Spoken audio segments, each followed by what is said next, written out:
গান্ধীজি মহানগরকে বাস্তবে তিনি মায়ের কাছে মানব করেছিলেন। তিনি মায়ের কাছে ওনার পুত্রের উদ্দেশ্যে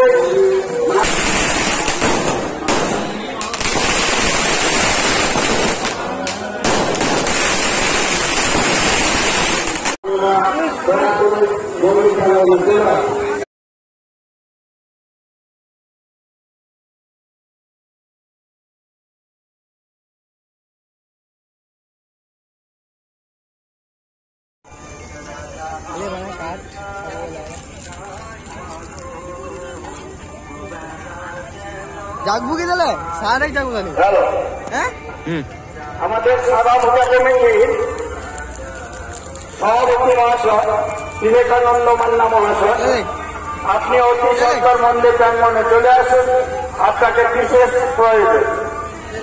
আমাদের শ্যামা পূজা কমিটির সভাপতি মাননীয় বিবেকানন্দ মান্না মহাশয়, আপনি অতি সত্তর মন্দির প্রাঙ্গনে চলে আসুন, আপনাকে বিশেষ প্রয়োজন।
ये दिखे?